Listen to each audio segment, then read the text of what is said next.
we'll start with that tomorrow at 10 in the morning. So for this afternoon, the only statement we'll have is the usual Thursday Majority Leader's statement from the House Business Committee. So, Clerk, can we start? Order number 1, administration of oath. Order number 2, communication from the chair. Go on. Order number 3, messages. Order number 4, petitions. Order number 5, papers. Majority Leader. Honorable Speaker, I beg to lay the following papers on the table of the House today, thus the March 13th, 2025 afternoon sitting. A, the following legal notices and the explanatory memoranda from the Ministry of Water and Irrigation. 2, legal notice number 57, legal notice number 54, number 1, legal notice number 54 of 2025 relating to the Water Services Regulation 2025. 2, legal notice number 57 of 2025 relating to the Water Harvesting and Storage Regulations 2025. And 3, legal notice of number 58 of 2025 relating to the Water Resources Regulations 2025. B, reports of the Auditor General and financial statement of the National Government's Constituencies Development NG CDF for the year ended 30th June 2024, and the certificates therein in respect of the following constituencies. Number 1, Einamoi. 2, Bahati. 3, Bamashoge Borabu. 4, Buri. 5, Changamwe. 6, Dagoretti North. 7, Embakasi South. 8, Embakasi West. 9, Egwen. 10, Omuhaya. 11, Homa Bay Town. 12, Igembe South. 13, Igembe North. 14, Isiolo North. 15, Kamukunji. 16, Kangema. 17, Kapsaret. 18, Kadiani. 19, Kaio North. 20, Kiamba. 21, Kibra. 22, Kieni. 23, Kigumo. 24, Kiharu. 25, Kilome. 26, Kipipiri. 27, Kipkelion East. 28, Kirinyaga Central. 29, Kitui East. 30, Kitui Rural. 31, Kitutu Masaba. 32, Kuresoi North. 33, Lesamis. 34, Langata. 35, Lukuyani. 36, Lunga Lunga. 37, Mara. 38, Maragua. 39, Madare. 40, Matuga. 41, Mbere North. 42, Moiben. 43, Mount Elgon. 44, Murkueni. 45, Mwea. 46, Narok West. 47, India. 48, Njoro. 49, North Hor. 50, Oljoro Erok. 51, Olkalau. 52, Odhaya. 53, Ruaraka. 54, Runyenjes. 55, Saku. 56, Samburu North. 57, Seme. 58, Soy. 59, Starehe. 60, Taveta. 61, Tetu. 62, Taraka. 63, Chiati. 64, Tongeren. 65, Voi. And 66, Wajir East. Thank you, Honorable Speaker, and I lay.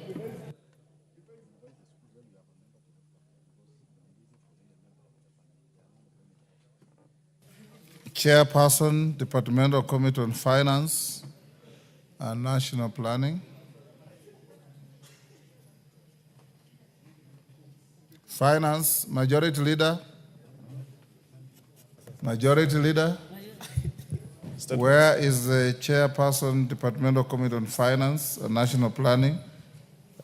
He must be finalizing on the amendments on the insurance, Honorable Speaker.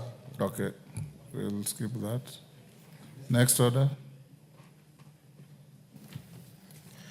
Order number 6, notices of motion.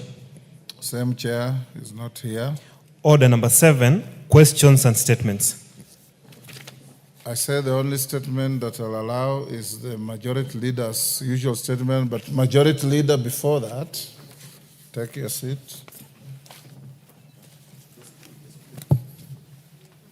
Honorable members, allow me to recognize a delegation from the National Assembly of Zambia.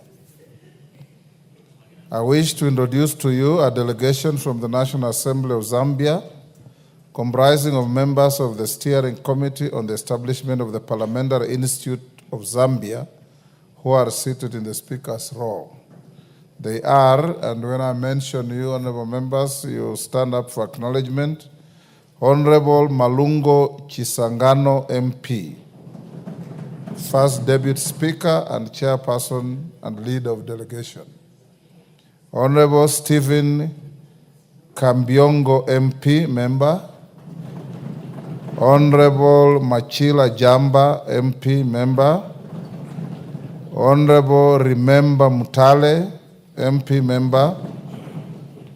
Honorable Anthony Kasandwe MP, Member. Honorable Harry Kamboni MP, Member.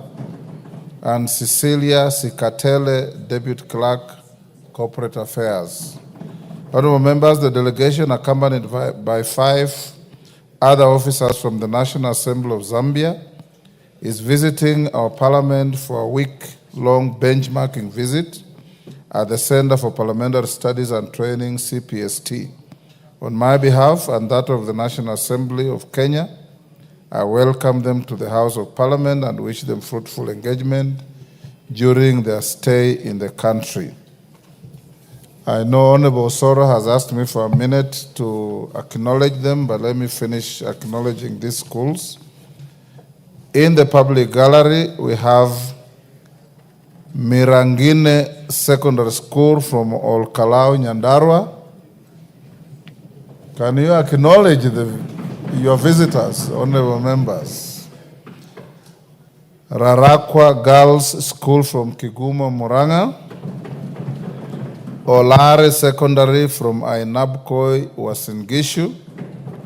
Ngorika Secondary School from Olkalau, Nyandarua. In the Speaker's Gallery, we have law students from Kenyatta University, Westlands, Nairobi. St. Anne's Muthale Girls from Kitui West, Kitui. And Alliance High School from Kikuyu, Kiambu. Now, Majority Leader, you are biased. You're cheering Alliance much louder than the rest of the visiting schools. I have been requested by 2 members, Honorable Gisairo, to welcome the Kenyatta University students and Honorable Osoro to acknowledge our visitors from Zambia. You do so, Gisairo, on behalf of yourself and the House for all the schools visiting today. Thank you, Honorable Speaker. You have a minute to do that. Honorable Speaker, the students of Kenyatta University cornered me as I was walking out of a church service and demanded some questions about the work of Parliament.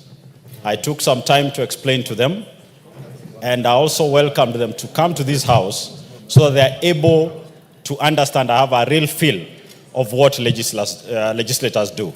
So we welcome into this house, and over and above that, Honorable Speaker, also being an old boy of Alliance High School, I will take an opportunity also to welcome Alliance High School to this house, together with all the other schools that have come to be able to understand how the house functions and how we do our work.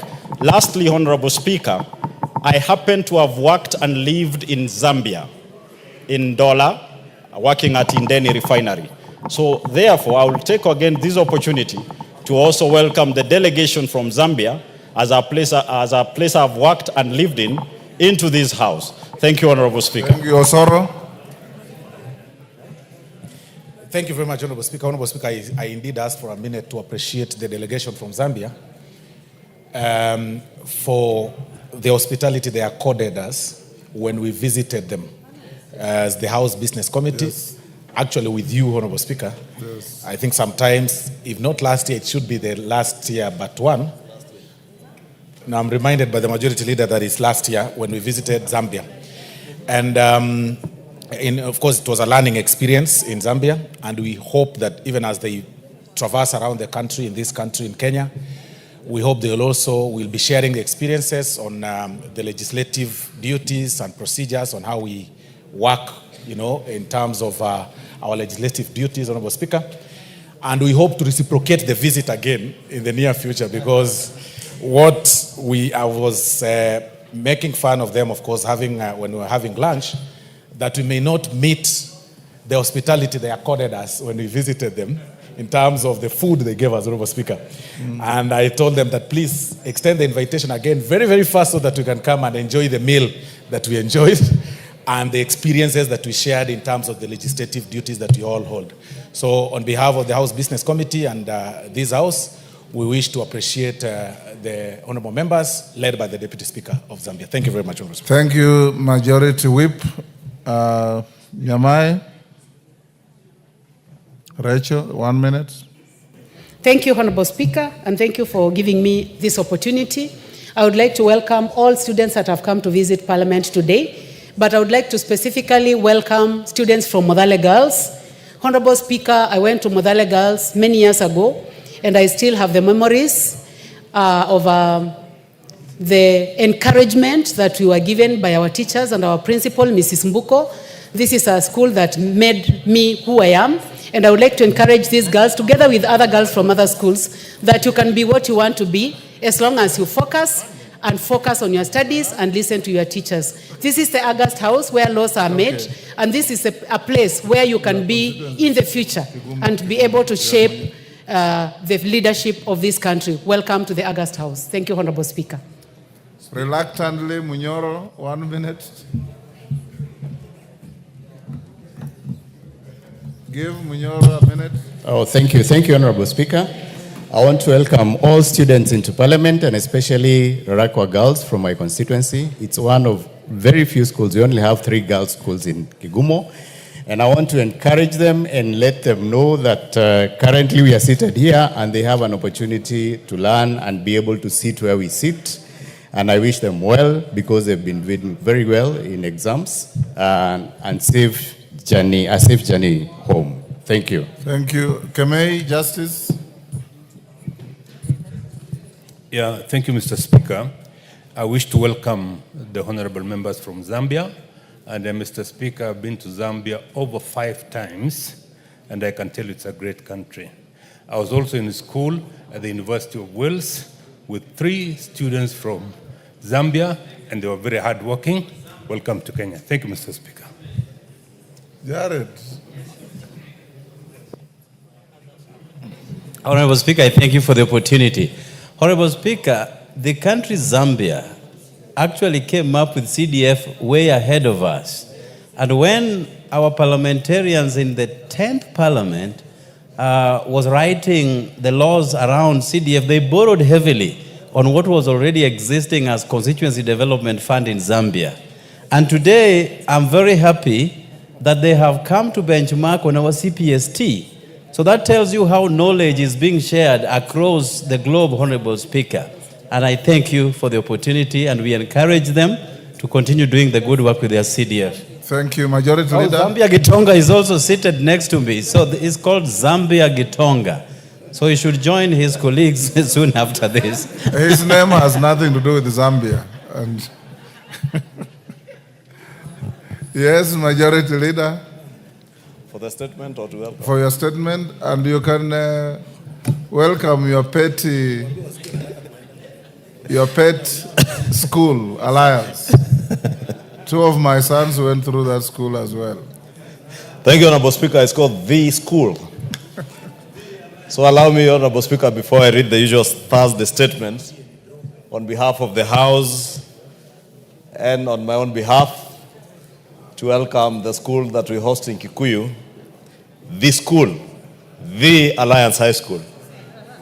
And tell the young men seated in the speaker's gallery, I was in that school about 31 years ago. Is it 31? From 1994. I left that school in 1994. Left as a house captain, Smith House, and the senior prefect in charge of discipline.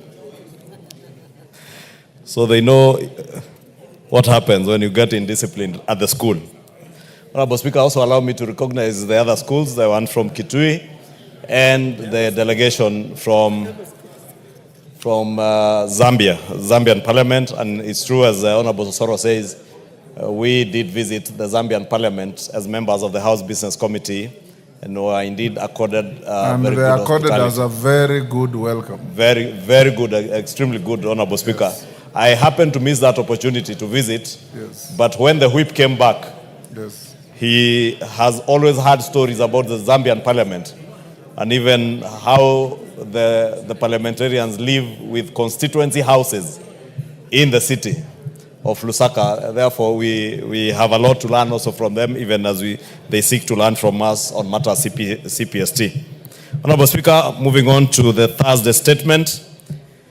Pursuant to the provisions of Standing Order 44.2a, I rise to give the following statement on behalf of the House Business Committee, which met on Tuesday, 11th March 2025, to prioritize business for consideration during the week. Honorable Speaker, as members are aware, last week the House approved the medium-term debt management strategy. Earlier today, the House also approved the 2025 budget policy statement, which paves the way for the introduction of the Division of Revenue Bill of 2025 for first reading and subsequent stages. The House also passed the second supplementary estimates for the financial year 2024-2025 this morning, and we proceed to conclude consideration of Committee on Supply this afternoon. This will be followed by consideration at all stages of the Supplementary Appropriations Bill 2025. And I urge members to stick around because this is the most critical stage of the budget making process. Honorable Speaker, I also wish to commend the Liaison Committee and all members for the dedication and cooperation demonstrated in consideration of the medium-term debt strategy and the budget policy statement and the second supplementary estimates for the financial year 24-25 and the attendant legislation. Indeed, we have certainly set a good pace and met the statutory timelines with regard to the said budget documents. With such an accomplishment, Honorable Speaker, we can now proceed to our upcoming short break, commencing after tomorrow's morning sitting without any baggage of pending priority business. Honorable Speaker, members will recall that on Tuesday, 11th March 2025, this House resolved to alter its calendar for the fourth session, regular sessions, by varying the commencement of the short recess from Friday, 14th March to Monday, 17th March 2025. In line with that resolution, the House will resume its regular sittings on Tuesday, 1st April 2025 at 2:30 p.m. to continue the first part of the session. Honorable Speaker, as we proceed on recess, the House still awaits reports on various business before committees. The recess period therefore gives committees, including those which have not been fully reconstituted, those that are still having elections pending, ample time to expedite consideration of business pending before them, including finalizing reports on bills, treaties, inquiries, and responses to statements, which will be brought to the House upon resumption from recess. Honorable Speaker, it's good to emphasize, especially now that all department committees have their chairs in place. There are very many committees that still have reports pending and which are holding the processing of certain bills to progress to second reading. And I really want to urge all of us, because this is a short working recess, we take that break to allow committees to be able to work on such reports, inquiries, and please take time to make sure that you finalize with, especially those that are holding bills, with all those reports. Honorable Speaker, upon resumption, the House will continue with the second reading of the Learners with Disabilities Bill, Senate Bill number 4 of 2023, and the Treaty Making and Ratification Amendment Bill number 2 of 2024, should they not be concluded tomorrow, Friday, 14 March 2025. Additionally, Honorable Speaker, debate will also be undertaken on the following motions, should they not be concluded on tomorrow morning. One is report of the Departmental Committee on Transport and Infrastructure regarding public petition on legal recognition and protection of e-hailing motorcycle riders and delivery personnel. And 2, motion on the state of security in 6 counties of North Rift, being Baringo, Elgeyo Marakwet, Turkana, West Pokot, Samburu, and Laikipia. Finally, Honorable Speaker, the House Business Committee will reconvene again on Tuesday, 1st April 2025 to schedule business for the rest of that week. On behalf of the House Business Committee, I wish members a restful recess, working recess, as they spend time with their families, discharge their duties in their constituencies, and those who will be around in town, their duties in the committees, as I said, which have pending reports that we expect to have been finalized by the time we re-engage again on the 1st of April, God willing. I now wish to lay this statement on the table of the House. Thank you, Honorable Speaker. Thank you, Majority Leader. Next. Order Dawood. Order number 8, motion. Report of the Committee of the Whole House on the National Land Commission Amendment Bill, National Assembly Bill number 43 of 2023. Question to be put and third reading. Members on their feet, take your seats. Take the nearest seat, Pauline. Member for Aldai, take the nearest seat. Honorable members, I'll now put the question at order number 8, which is that this House do agree with the report of the Committee of the Whole House on its consideration of the National Land Commission Amendment Bill, National Assembly Bill number 43 of 2023. As members of that opinion say aye. Aye. Will those of the contrary opinion say nay? The ayes have it. Mover. Owen Bayer. Honorable Speaker, I beg to move that the National Land Commission Amendment Bill, National Assembly Bill number 43 of 2023, be now read at third time. I also request the Honorable Osoro to second. Thank you very much, Honorable Speaker. Honorable Speaker, I beg to second. Thank you. Honorable Member for Ruiru, take your seat. Honorable members, I now propose the question, which is that the National Land Commission Amendment Bill, National Assembly Bill number 43 of 2023, be now read a third time. I put the question, and I confirm that we have quorum in the House to warrant a vote. And I now put the question, which is that the National Land Commission Amendment Bill, National Assembly Bill number 43 of 2023, be now read a third time. As members of that opinion say aye. Aye. Will those of the contrary opinion say nay? The ayes have it. A bill for an act of Parliament to amend the National Land Commission Act and for connected purposes. Next order. Order number 9, Committee of Supply, second allotted day, to resume from vote 1321. Honorable members, will you be upstanding? And even the students in the gallery, will you stand?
Order, members.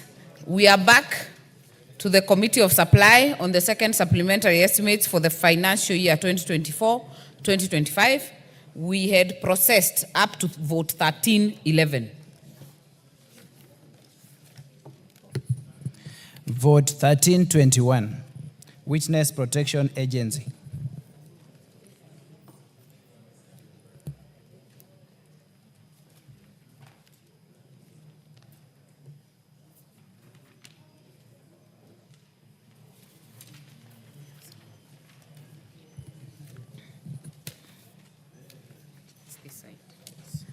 Honorable members, I propose the question that further to the Supplementary Appropriation Act 2024, the sum allocated to meet the expenditure current and development for the year ending 30th June 2025 in respect of vote 1321 be increased by a sum not exceeding Kenya shillings 26 million.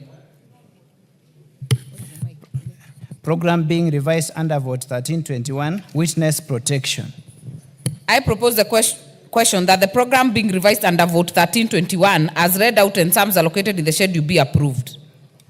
I put the question that the program being revised under vote 1321 as read out and sums allocated in the schedule be approved. As many as are of that opinion say aye. As many as are of a contrary opinion say nay. The ayes have it. I now put the question that further to the supplementary appropriation number 2, Act 24, the sum allocated to meet the expenditure for the year ending 30th June 2025 in respect of vote 1321 be increased by a sum not exceeding 26 million Kenya shillings. As many as are of that opinion say aye. As many as are of a contrary opinion say nay. The ayes have it. Vote 1331, State Department for Environment and Climate Change. I propose the question that further to the Supplementary Appropriation Act 2024, the sum allocated to meet the expenditure, recurrent and development for the year ending 30th June 2025 in respect of vote 1331 be increased by a sum not exceeding 619 million Kenya shillings. Programs being revised under vote 1331, Environment Management and Protection, and 2, General Administration, Planning and Support Services. I propose the question that the programs being revised under vote 1331 as read out and sums allocated in the schedule be approved. I put the question that the programs being revised under vote 1331 as read out and sums allocated in the schedule be approved. As many as are of that opinion say aye. As many as are of a contrary opinion say nay. The ayes have it. I now put the question that further to the Supplementary Appropriation Act 2024, the sum allocated to meet the expenditure for the year ending 30th June 2025 in respect of vote 1331 be increased by a sum not exceeding 619 million Kenya shillings. As many as are of that opinion say aye. As many as are of a contrary opinion say nay. The ayes have it. Vote 1332, State Department for Forestry. I propose the question that further to the Supplementary Appropriation Act 2024, the sum allocated to meet the expenditure for the year ending 30th June 2025 in respect of vote 1332 be reduced by a sum not exceeding 302,800,000 Kenya shillings. Programs being revised under vote 1332, Forest Development, Management and Conservation, General Administration, Planning and Support Services. I propose the question that the programs being revised under vote 1332 as read out and sums allocated in the schedule be approved. I put the question that the programs being revised under vote 1332 as read out and sums allocated in the schedule be approved. As many as are of that opinion say aye. As many as are of a contrary opinion say nay. The ayes have it. I now put the question that further to the Supplementary Appropriation Act 2024, the sum allocated to meet the expenditure, recurrent and development for the year ending 30th June 2025 in respect to vote 1332 be reduced by a sum not exceeding 302,800,000 shillings. As many as are of that opinion say aye. Aye. As many as are of a contrary opinion say nay. The ayes have it. Vote 2011, the Kenya National Commission on Human Rights. Does it have an amendment? No. No, it doesn't. I propose the question that further to the Supplementary Appropriation Act 2024, the sum allocated to meet the expenditure for the year ending 30th June 2025 in respect of vote 2011 be increased by a sum not exceeding 5 million Kenya shillings. Programs under vote 2011, program being revised under vote 2011, protection and promotion of human rights. I propose the question that the programs being revised under vote 2011 as read out and sums allocated in the schedule be approved. I put the question that the programs being revised under vote 2011 as read out and sums allocated in the schedule be approved. As many as are of that opinion say aye. As many as are of a contrary opinion say nay. The ayes have it. I now put the question that further to the Supplementary Appropriation Act 2024, the sum allocated to meet the expenditure for the year ending 30th June 2025 in respect of vote 2011 be increased by a sum not exceeding Kenya shillings 5 million. As many as are of that opinion say aye. As many as are of a contrary opinion say nay. The ayes have it. Vote 2021, National Land Commission. I propose the question that further to the Supplementary Appropriation Act 2024, the sum allocated to meet the expenditure for the year ending 30th June 2025 in respect of vote 2021 be increased by a sum not exceeding Kenya shillings 176 million. Program being revised under vote 2021, Land Administration and Management. I propose the question that the programs being revised under vote 2021 as read out and sums allocated in the schedule be approved. Makali Mulu. Yeah, thank you so much, Honorable Chairperson.